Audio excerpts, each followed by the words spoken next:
Hei og folkens og natt og velkommen tilbake til en ny video her på min kanal. Mitt navn er Bluedude, og i dag skal jeg spille et norsklagd spill som heter Sunlight. Et sånn typisk walking simulator. Fra det jeg har sett, så det virker som at det bare i sånn cirka 30 minutters tid. For å se hvordan jeg kommer til å gjøre dette her, så hopper jeg inn i dette og ser hva dette er for noe. Veldig sånn atmosfærisk type spill der du bare vandrer rundt i en skog. Welcome. Are you sitting comfortably? Are you focused? And not thinking about whatever's bothering you these days? Jeg prøver. I'm not here to test you. Please, relax. Let your thoughts come and go, and listen as they fade away in the distance. For better or for worse, this is where your life has brought you. Looking at the screen, listening to me. Imagine, for a moment, that you've just had a child. It's healthy, but unfortunately also completely blind. For their whole life, they will live in the dark and not see a thing. Their perception of reality is something that you might never be able to comprehend. How would you describe the world to them? What can't be touched or heard, smelled or tasted? How would you describe sunlight? Varme. By what it does? Or how it feels on their skin? I think I'd play them this piece of music. First composed by Tchaikovsky in 1878, these rays of light have traveled through decade after decade, finally reaching your ears this very moment. You have also traveled far to get here today, but you're only passing through. And should probably get going. Spesielt med å høre flere stemmer. Jeg hadde likt hvis det var bare hans egen stemme, men det er jo bare meg. While you're here, I'd like to tell you a story. Okay. It all happened to me when I was young, walking in a forest much like you are. Those were days filled with boundaries and rules. Of no running in the hallways, don't do this or that or the other. With my world full of fierce discipline, I walked the forest to breathe. Koselig. One day, deep in the woods, I found a funny-looking tree, crooked, old, and wrinkly. With little work, a few bits of bark became huge ships. Calm creeks turned to ferocious ships. I can still recall the people I imagined dragged downstream with a sense of guilt. Bare gå retningen nå. As I gazed back upon the old tree, I noticed something peculiar. it was crying. Every crumple, like eyes closed Hver tightly. eneste stemme er fra et eget tre. Clear drops streaming silently down its wrinkly skin. So I did as children do, Det er kult, det. tasted it. Not because it looked tasty, but To figure out what it was. The first drop made my tongue tingle. The second made it prickle. Veldig unik spiller. The third landed on my Veldig kult. A profound sensation spread through my chest. Er det ser det fra? Undefinable, like thirst, both vague Yeah. and specific. One thing was clear. Something was changing within me. I remember breathing in and out. Feeling the fire. En solidaritet om at man lever. Kanskje ikke solidaritet er det beste ordet? Av og til så bare bobler jeg over ting som jeg ikke vet så godt hva er. Sånn blomster som lyste. The following day, I awoke to a slight prickling in my fingertips. I Ble slukket av en closely, nål. discovering circular ridges in the foreign landscape. Of my skin. The prickling soon slipped my attention. It would be another week until it returned. A wave of gentle needles. Moving over my skin. A limb falling asleep, perhaps. I did not start worrying until it returned for the third time. First making its way up my neck, before engulfing my skull completely from behind. Det er jo sånn type spill der jeg egentlig bare får være stille. My eyeballs.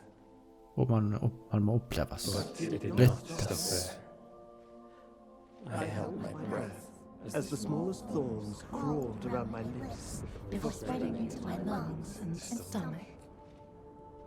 My awareness spread with it, and I remember the strangest sensation of my mushy dinner in there, as if I held its remains in the palm of my hand.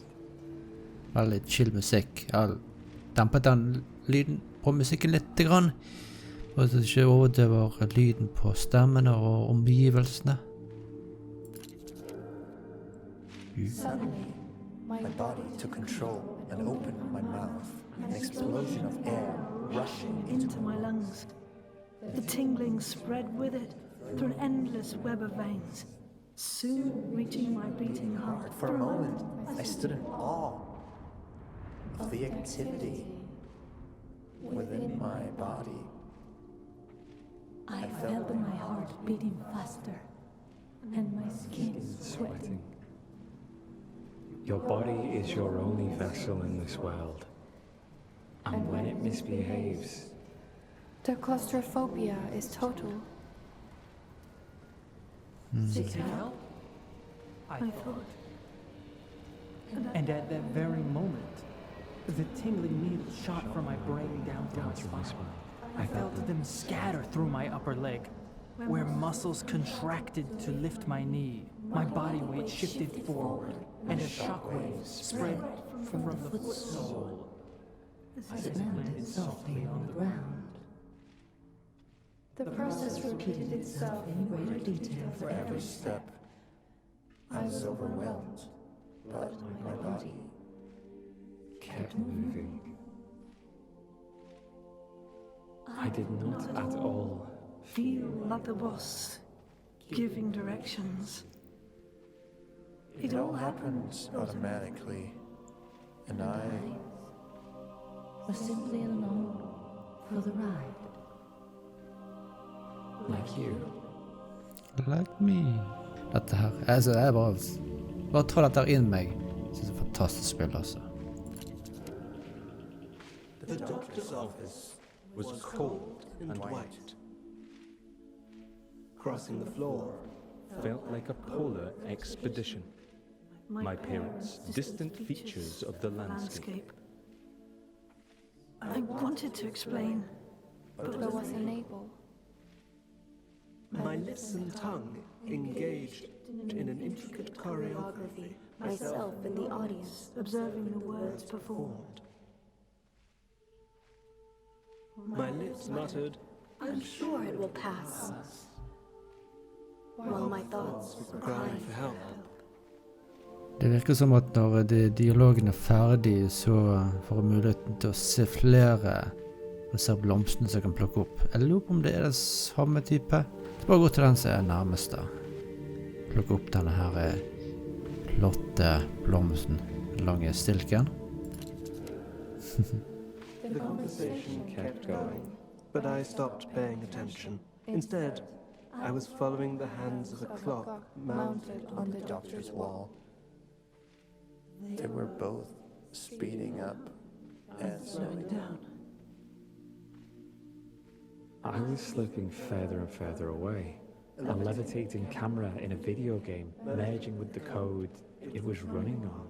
again with the binary, with the electronic circuit and so on. I closed my eyes and let my sensations Lead me. First, I spent some time with my bones. Among their many functions, I got lost in their continuous breathing. An uninterrupted flow of calcium absorbed And released. Even my skeleton was alive and living in and of itself. I could feel my mind clinging to the known, to the clattering thoughts, the buzzing of memories and fears of the future. But for each breath, tension was released and my shoulders sunk comfortably. It had certainly felt like I was in there, somewhere. On my face. But I was nowhere to be found. And the more I looked, the more easy I became. Gå til denne blomsten.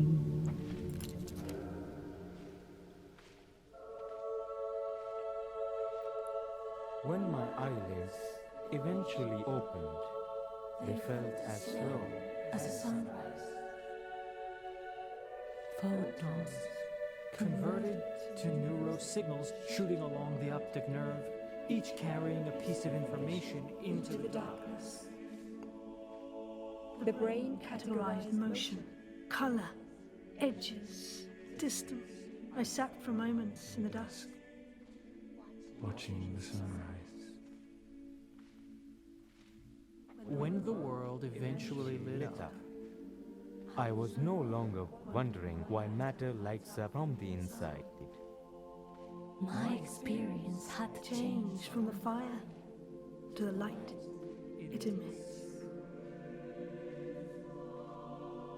but it would get much stranger still.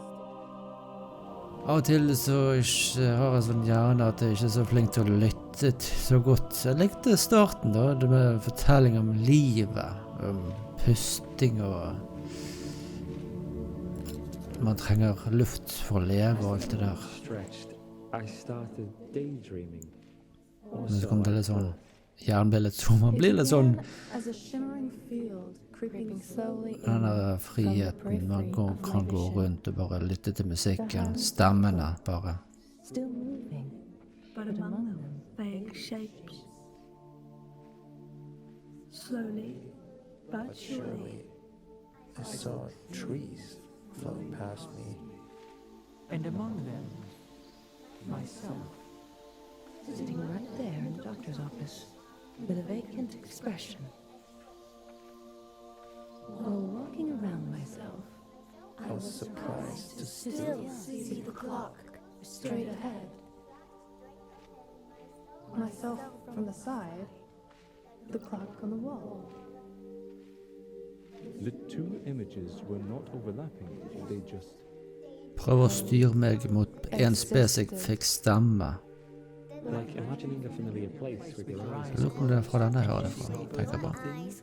Ja. See both nothing and something at the same time. Det var sånn barnestemme hørte. I turned to look towards myself, but saw only the face of the doctor. Lingering somewhere between. Sånn kult det barnestemme.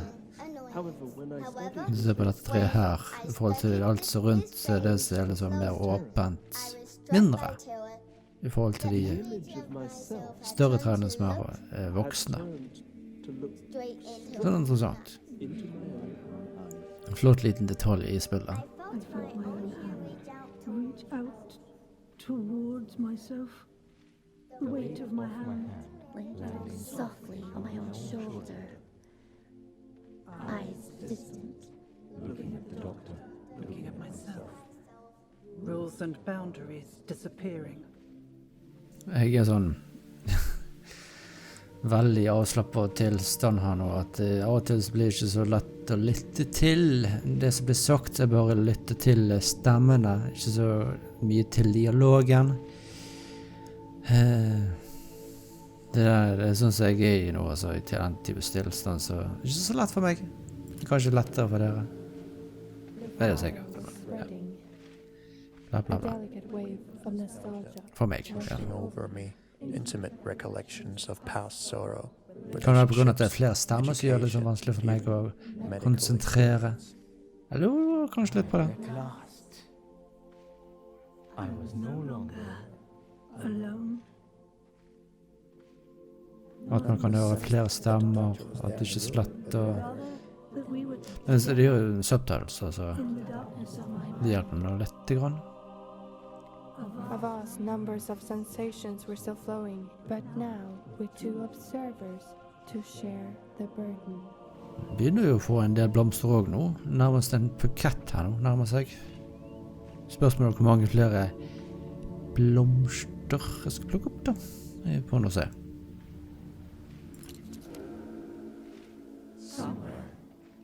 Out of sight, a hand picked me up. And as I kept breathing, The fire kept spreading. Soon, it swallowed my parents, sitting in their chairs, doubting my story. I felt contradicting opinions and ideas coexist, but not in a conflict. Different notes in harmonious chords, shaping a balanced, invisible whole. More clouds spread into my vision, and more sensations Hørte en through my body. The music. Hva skal jeg si, en slags dialekt. En som I looked at my hand. ikke har engelske språk, en som Against the surface felt no different than my bodies or minds. ikke så veldig flink til å snakke engelsk. Eller dialekten som jeg hørte, viser som at det ikke var helt at engelske språket ikke var det første språket, for å si sånn. Igjen, klarte ikke jeg å fokusere på det de sier. Jeg lurer på om det har med at det er flere stemmer. Men når du tenker i sammensetning med mennesker som jeg er i samtale med, eller ikke samtale med, jeg er i lag med, så er det ikke alltid så lett for meg å lytte til flere samtaler. Jeg må liksom fokusere på en av disse stemmene. Men når det kommer flere stemmer på denne måten her, ikke sikker. The prickling kept spreading. Each needle on my skin, Another presence in my mind. More and more observers sharing the burden. A vast number of sensations flowing. My world, like musical sunlight, just passing through. Every individual going about their business, strangers on the street unaware that they were all each other, their surroundings, and me. I knew and felt them all as I knew and felt myself. And I could no longer feel contempt, or that anyone was somehow less deserving. There was no longer me and you, no us versus them. It was all just me. as I kept breathing in and out. Each new breath pushed me along a ubiquitous landscape that was simply too beautiful to ignore. Landskap. Way past each tree and beyond every hill was another idea I knew to be true. Mountains. Transient shadows of matter flowing through time, slowly from one point of view. But for the mountain itself, oh boy, it's in a hurry, like everyone else. Both the whirlpool and the stream. An expression of energy floating through empty space. All experiences merging to one. There I was, all of us, you, me, I. The light that shines through the film. All else is smoke and mirrors. As with all stories, This one also ends. Not because the story has an ending, but because it keeps moving, leaving us behind. My body kept living, like yours will. With surfaces preserving its illusion of separateness. This screen, our very own eyes. I couldn't tell if I ascended or dissolved. I'm soaring through space, But unable to move, nevertheless. And as I turn in orbit, the boundary between light and dark keeps moving. A cascading wave of thoughts arriving at dawn, just to slip away at dusk.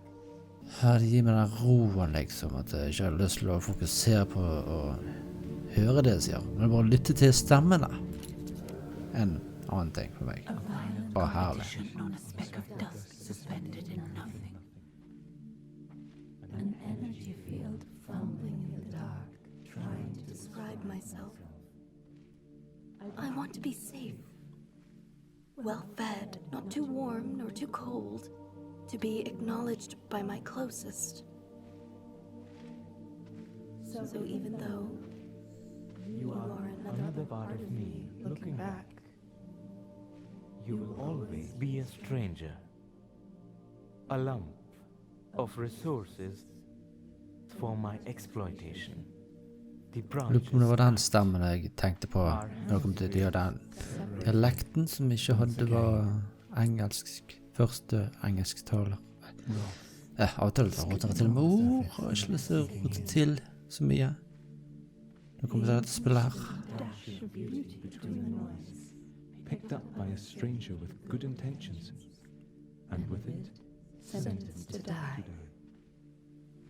I don't care who you are, or how you found me, but we are both reaching in a few long ways, venturing through space in just the right direction. Absorbed in our leaves, stored as sweet sugars, and exhaled as crisp and clean oxygen.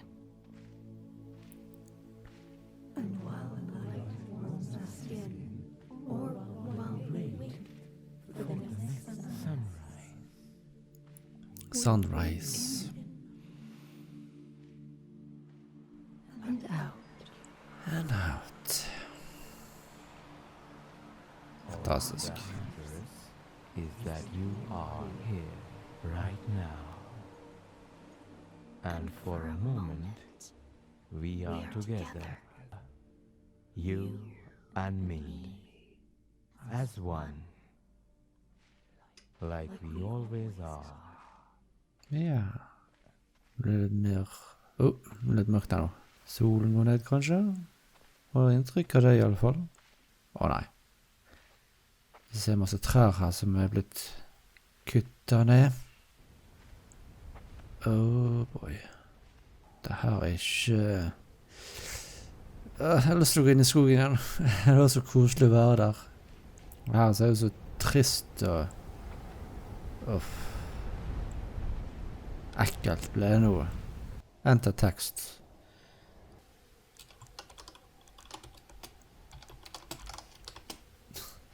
Why not? Så det var avslutningen. Lag igjen blomster der også. Det lag jeg ikke merke til. Bluedude var her. Ok. Sånn et herlig spill, altså. Selv om det bare vandrer rundt. Det er en sånn veldig atmosfære. Man har bare lyst til å slappe av og bare lytte til vinden og disse menneskene. For meg var det litt vanskelig å fokusere på det jeg sa. Dialogen var litt sånn jumble opp for meg når det var så masse mennesker rundt meg. Men jeg kunne jo stått ved et tre, bare fokusere på en av disse stemmene. Men for meg så er det mer bare lyst til å vandre rundt og se rundt i skogen og utforske. Når jeg kom ut av den skogen og så de trærne som var kutta ned og alt det der. Det ble bare en sånn fin avslutning at jeg måtte legge igjen tekst med blomstene der. Ellers. Jeg synes bare sånn herlig lite spill. 30 minutter. Det var ganske spot on faktisk for meg. Men jeg skal ta avslutt her. Hvis du er ny til kanalen, må du selvfølgelig abonnere. Del med alle kompiser, trykk på tommel opp til å sette noe pris på, og så inntil neste gang, folkens, så snakkes med da. Hei ho! Yo, listen up, here's a story